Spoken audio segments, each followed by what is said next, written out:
History of Julius Caesar, by Jacob Abbott. Chapter 11. The Conspiracy.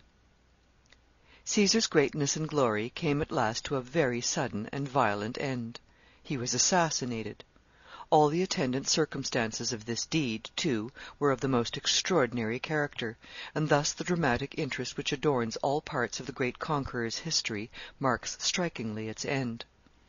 His prosperity and power awakened, of course, a secret jealousy and ill will. Those who were disappointed in their expectations of his favor murmured.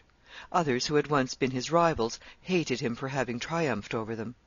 Then there was a stern spirit of democracy, too, among certain classes of the citizens of Rome, which could not brook a master. It is true that the sovereign power in the Roman Commonwealth had never been shared by all the inhabitants. It was only in certain privileged classes that the sovereignty was vested, but among these the functions of government were divided and distributed in such a way as to balance one interest against another, and to give all their proper share of influence and authority. Terrible struggles and conflicts often occurred among these various sections of society, as one or another of them attempted from time to time to encroach upon the rights or privileges of the rest. These struggles, however, ended usually in at last restoring again the equilibrium which had been disturbed. No one power could ever gain the entire ascendancy, and thus, as all monarchism seemed excluded from their system, they called it a republic. Caesar, however, had now concentrated in himself all the principal elements of power, and there began to be suspicions that he wished to make himself in name and openly, as well as secretly and in fact, a king. The Romans abhorred the very name of king. They had had kings in the early periods of their history, but they made themselves odious by their pride and their oppressions, and the people had deposed and expelled them. The modern nations of Europe have several times performed the same exploit, but they have generally felt unprotected and ill at ease without a personal sovereign over them, and have accordingly, in most cases, after a few years, restored some branch of the expelled dynasty to the throne. The Romans were more persevering and firm. They had managed their empire now for 500 years as a republic, and though they had had internal dissensions, conflicts, and quarrels without end, had persisted so firmly and unanimously in their detestation of all regal authority that no one of the long line of ambitious and powerful statesmen, generals, or conquerors by which the history of the empire had been signalized had ever dared to aspire to the name of king. There began, however, soon to appear some indications that Caesar, who certainly now possessed regal power, would like the regal name. Ambitious men, in such cases, do not directly assume themselves the titles and symbols of royalty. Others make the claim for them, while they faintly disavow it, till they have the opportunity to see what effect the idea produces on the public mind. The following incidents occurred which it was thought indicated such a design on the part of Caesar. There were in some of the public buildings certain statues of kings, for it must be understood that the Roman dislike to kings was only a dislike to having kingly authority exercised over themselves. They respected and sometimes admired the kings of other countries, and honored their exploits and made statues to commemorate their fame. They were willing that kings should reign elsewhere, so long as there were no king of Rome. The American feeling at the present day is much the same. If the Queen of England were to make a progress through this country, she would receive, perhaps, as many and as striking marks of attention and honor as would be rendered to her in her own realm. We venerate the antiquity of her royal line. We admire the efficiency of her government and the sublime grandeur of her empire, and have as high an idea as any of the powers and prerogatives of her crown, and these feelings would show themselves most abundantly on any proper occasion. We are willing, nay, wish, that she should continue to reign over Englishmen, and yet, after all, it would take some millions of bayonets to place a queen securely upon a throne over this land. Regal power was accordingly, in the abstract, looked up to at Rome, as it is elsewhere, with great respect, and it was, in fact, all the more tempting as an object of ambition, from the determination felt by the people that it should not be exercised there. There were, accordingly, statues of kings at Rome. Caesar placed his own statue among them. Some approved, others murmured. There was a public theater in the city, where the officers of the government were accustomed to sit in honorable seats prepared expressly for them, those of the Senate being higher and more distinguished than the rest.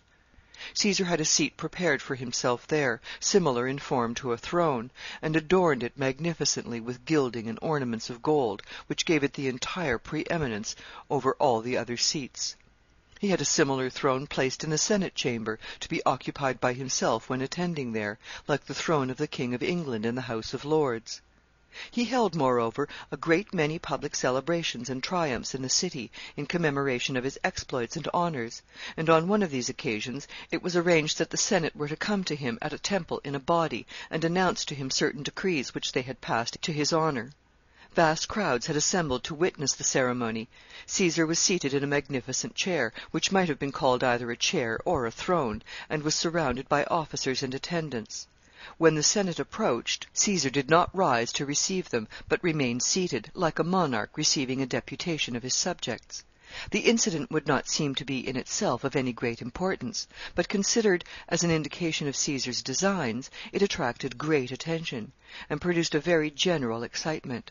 The act was adroitly managed so as to be somewhat equivocal in its character, in order that it might be represented one way or the other on the following day, according as the indications of public sentiment might incline. Some said that Caesar was intending to rise, but was prevented, and held down by those who stood around him. Others said that an officer motioned to him to rise, but he rebuked his interference by a frown, and continued his seat. Thus, while, in fact, he received the Roman Senate as their monarch and sovereign, his own intentions and designs in so doing were left somewhat in doubt, in order to avoid awakening a sudden and violent opposition. Not long after this, as he was returning in public from some great festival, the streets being full of crowds, and the populace following him in great throngs with loud acclamations, a man went up to his statue as he passed it, and placed upon the head of it a laurel crown, fastened with a white ribbon, which was a badge of royalty. Some officers ordered the ribbon to be taken down, and sent the man to prison. Caesar was very much displeased with the officers, and dismissed them from their office. He wished, he said, to have the opportunity to disavow himself such claims, and not to have others disavow them for him. Caesar's disavowals were, however, so faint, and people had so little confidence in their sincerity, that the cases became more and more frequent in which the titles and symbols of royalty were connected with his name. The people who wished to gain his favor saluted him in public with the name of Rex, the Latin word for king. He replied that his name was Caesar, not Rex, showing, however, no other signs of displeasure. On one great occasion, a high public officer, a near relative of his, repeatedly placed a diadem on his head, Caesar himself, as often as he did it, gently putting it off. At last he sent the diadem away to a temple that was near, saying that there was no king in Rome but Jupiter. In a word, all his conduct indicated that he wished to have it appear that the people were pressing the crown upon him, when he himself was steadily refusing it. This state of things produced a very strong and universal, though suppressed, excitement in the city. Parties were formed. Some began to be willing to make Caesar king. Others were determined to hazard their lives to prevent it. None dared, however, openly to utter their sentiments on either side. They expressed them by mysterious looks and dark intimations. At the time when Caesar refused to rise to receive the Senate, many of the members withdrew in silence, and with looks of offended dignity. When the crown was placed upon his statue or upon his own brow, a portion of the populace would applaud with loud acclamations, and whenever he disavowed these acts, either by words or counter-actions of his own, an equally loud acclamation would arise from the other side. On the whole, however, the idea that Caesar was gradually advancing toward the kingdom steadily gained ground. And yet Caesar himself spoke frequently with great humility in respect to his pretensions and claims, and when he found public sentiment turning against the ambitious schemes he seems secretly to have cherished, he would present some excuse or explanation for his conduct plausible enough to answer the purpose of a disavowal. When he received the Senate, sitting like a king, on the occasion before referred to, when they read to him the decrees which they had passed in his favor, he replied to them that there was more need of diminishing the public honors which he received than of increasing them. When he found, too, how much excitement his conduct on that occasion had produced, he explained it by saying that he had retained his sitting posture on account of the infirmity of his health, as it made him dizzy to stand. He thought, probably, that these pretexts would tend to quiet the strong and turbulent spirits around him, from those whose envy or rivalry he had most to fear. without at all interfering with the effect which the act itself would have produced upon the masses of the population. He wished, in a word, to accustom them to see him assume the position and the bearing of a sovereign, while by his apparent humility in his intercourse with those immediately around him, he avoided as much as possible irritating and arousing the jealous and watchful rivals who were next to him in power. If this were his plan, it seemed to be advancing prosperously toward its accomplishment. The population of the city seemed to become more and more familiar with the idea that Caesar was about to become a king. The opposition which the idea had first awakened appeared to subside, or at least the public expression of it, which daily became more and more determined and dangerous, was restrained. At length the time arrived when it appeared safe to introduce the subject to the Roman Senate. This, of course, was a hazardous experiment. It was managed, however, in a very adroit and ingenious manner. There were in Rome, and in fact in many other cities and countries of the world in those days, a variety of prophetic books, called the Sibylline Oracles, in which it was generally believed that future events were foretold. Some of these volumes or rolls, which were very ancient and of great authority, were preserved in the temples at Rome, under the charge of a board of guardians, who were to keep them with the utmost care, and to consult them on great occasions, in order to discover beforehand what would be the result of public measures or great enterprises which were in contemplation. It happened that at this time the Romans were engaged in a war with the Parthians, a very wealthy and powerful nation of Asia. Caesar was making preparations for an expedition to the east to attempt to subdue this people. He gave orders that the Sibylline oracles should be consulted.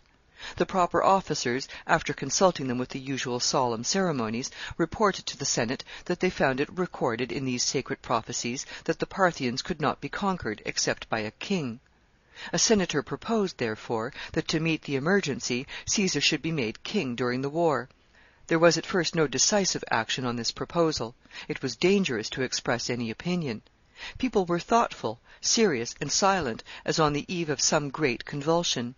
No one knew what others were meditating, and thus did not dare to express his own wishes or designs.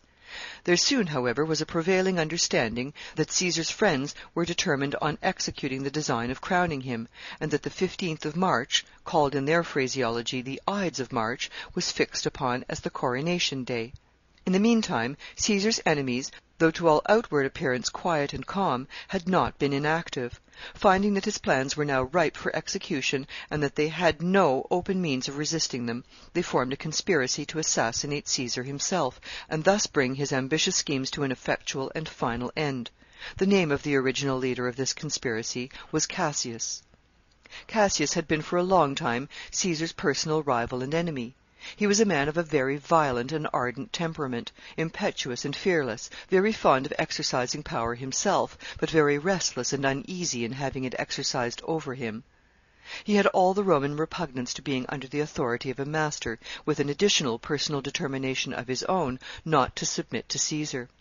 He determined to slay Caesar rather than to allow him to be made a king, and he went to work with great caution to bring other leading and influential men to join him in this determination. Some of those to whom he applied said that they would unite with him in his plot, provided he would get Marcus Brutus to join them. Brutus was the praetor of the city. The praetorship of the city was a very high municipal office.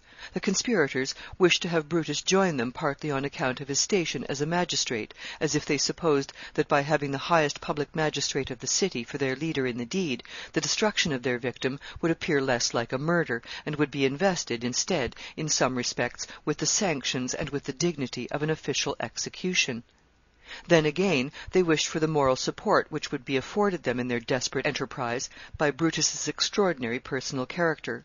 He was younger than Cassius, but he was grave, thoughtful, taciturn, calm, a man of inflexible integrity, of the coolest determination, and at the same time of the most undaunted courage. The conspirators distrusted one another, for the resolution of impetuous men is very apt to fail when the emergency arrives which puts it to the test.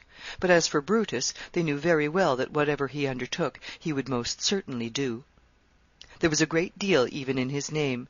It was a Brutus that 5 centuries before had been the main instrument of the expulsion of the Roman kings.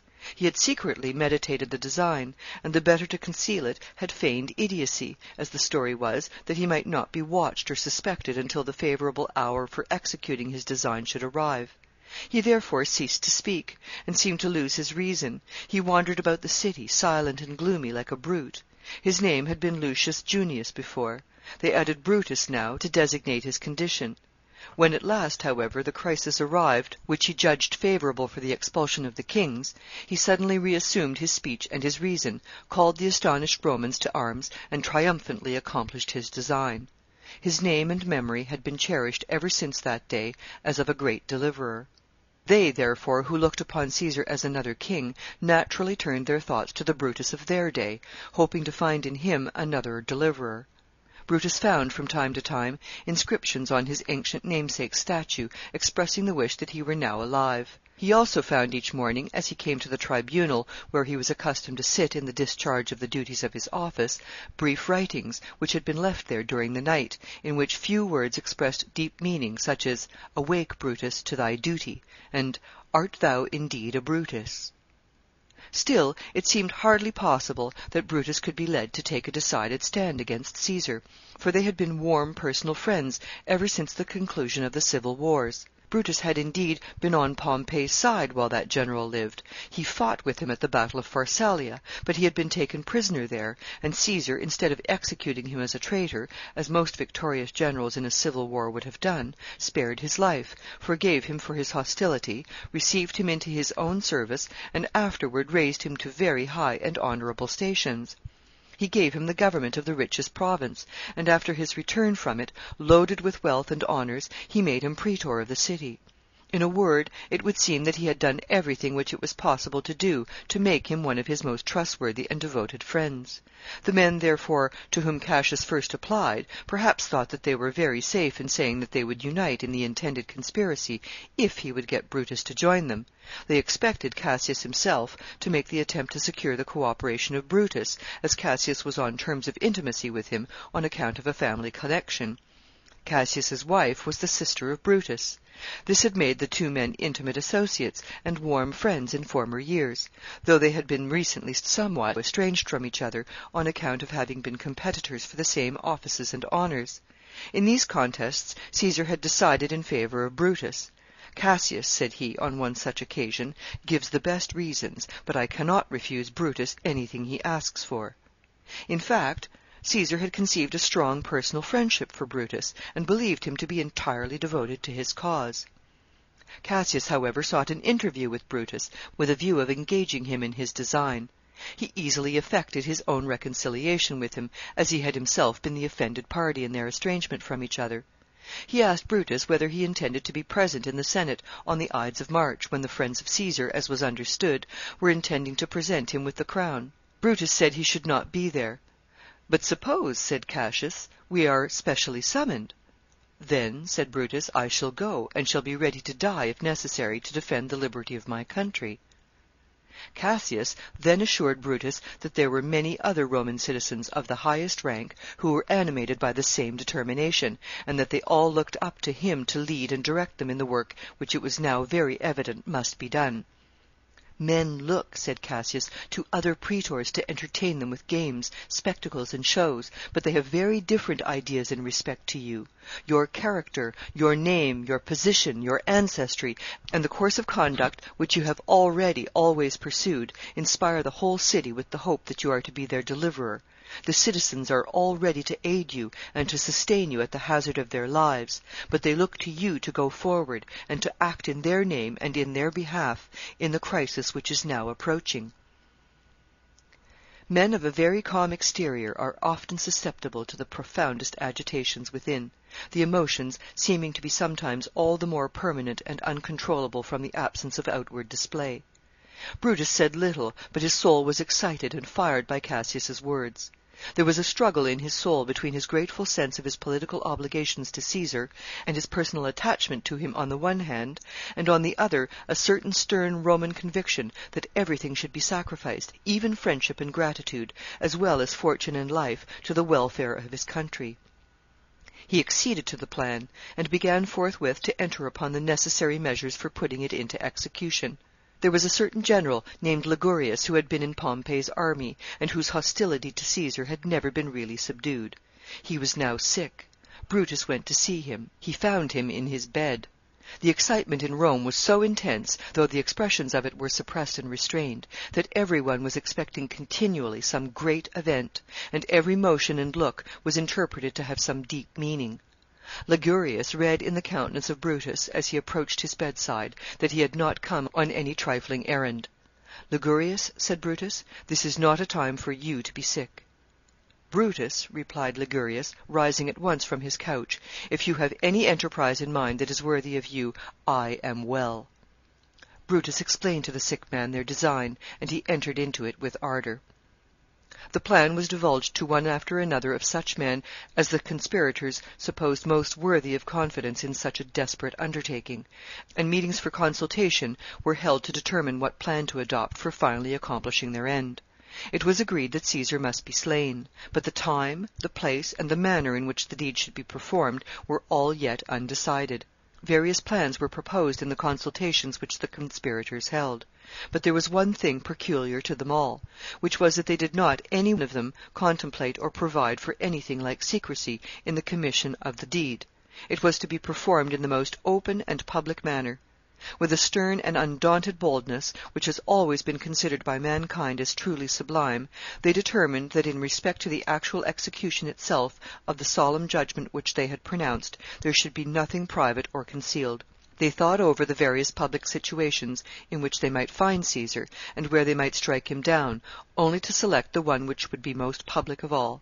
They kept, of course, their preliminary councils private, to prevent the adoption of measures for counteracting them. But they were to perform the deed in such a manner as that so soon as it was performed they should stand out to view, exposed fully to the gaze of all mankind as the authors of it. They planned no retreat, no concealment, no protection whatever for themselves, seeming to feel that the deed which they were about to perform, of destroying the master and monarch of the world, was a deed in its own nature so grand and sublime as to raise the perpetrators of it entirely above all considerations relating to their own personal safety. Their plan, therefore, was to keep their consultations and arrangements secret until they were prepared to strike the blow, then to strike it in the most public and imposing manner possible, and calmly afterward to await the consequences. In this view of the subject, they decided that the chamber of the Roman Senate was the proper place, and the Ides of March, the day on which he was appointed to be crowned, was the proper time for Caesar to be slain. End of chapter 11.